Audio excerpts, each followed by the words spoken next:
Mr. President, it's astonishing as I come to the floor to listen to the Democrat minority leader.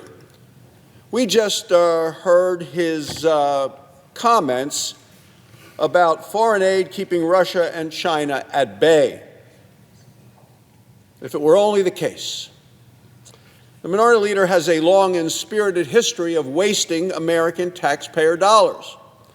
Now he wants to send taxpayer dollars overseas to pay for climate projects and vegan food programs. Apparently that's what he means when he talks about foreign aid keeping Russia and China at bay. He forgot to mention that he wants to spend $500,000 to put electric vehicles, electric buses, on the streets of Rwanda. He forgot to mention that he wants to spend $6 million on net zero cities in Mexico. He forgot to mention that he wants to continue to spend over $100,000 for media training in Liberia. Mr. President, I ask, how does that keep Russia and China at bay? Failed to mention that he wants to continue to spend $3.3 million on civic engagement in Zimbabwe. Didn't say any of that because there's no good reason at all for that kind of wasteful Washington spending.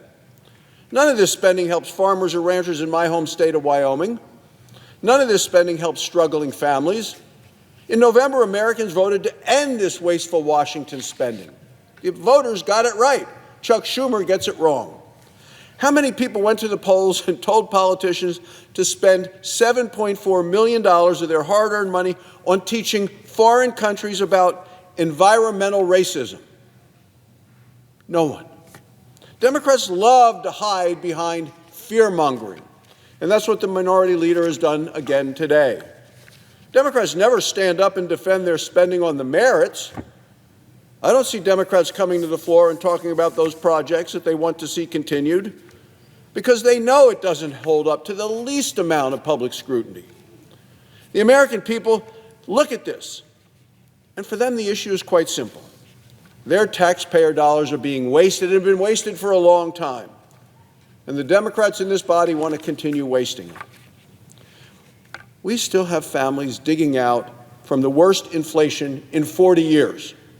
We have cities overwhelmed by illegal immigrants and the crime that they are bringing to these communities. People deserve to have their taxpayer dollars spent on issues that are focused on their priorities. President Trump sent Congress a proposal to rein in some of the worst wasteful spending. How did the Democrats respond? Well, they're threatening to shut down the government of the United States. Democrats are fighting tooth and nail to protect programs most Americans didn't know even existed. And they wouldn't support if they knew they existed. And that's what we're doing today, is exposing some of these terrible programs and wasteful Washington spending. It's indefensible what's happened with spending in the past in the last administration. Look, if we have another Schumer shutdown, we've had one before, if we have another one, the American people will pay a heavy price.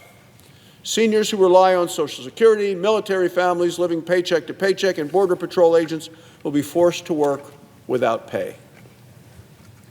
Why? So the Democrats can continue to send Americans' taxpayer dollars to foreign countries for very questionable projects. Now, I've heard the minority leader lecture us before about bipartisanship and regular order. Well, look what's happened. When Senator Schumer was the majority leader of the United States Senate a year ago, the Senate Appropriations Committee, the committee itself, passed 11 of 12 appropriations bills. They did it by the summer of 2024, 1 year ago from now. Many of those bills that came through the committee received unanimous support by the Republicans and the Democrats on the committee. So what happened? Well, Republicans supported getting all of these bills done on time through the committee, bipartisan basis.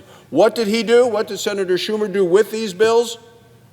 He was the majority leader. He had control of the agenda on the floor of the United States Senate. He sat on them for 225 days. Didn't bring them to the floor of the United States. Oh, no. Refused to bring a single bill to the floor of the United States Senate for a single vote. Not because he couldn't, because he refused to. The American voters revolted, changed parties to the President, the Senate, and the House. And now he wants to be the one to blame Republicans for gridlock. This is the height of hypocrisy. That's what we're dealing with, Mr. President. I'm all for regular order.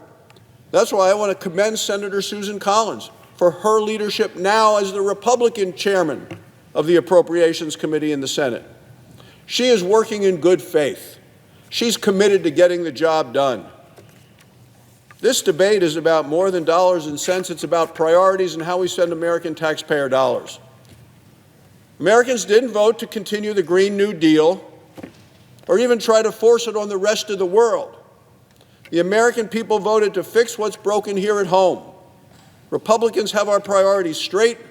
Republicans are focusing on making our nation safer and more prosperous. Republicans are getting this country back on track. Thank you, Mr. President. I yield the floor.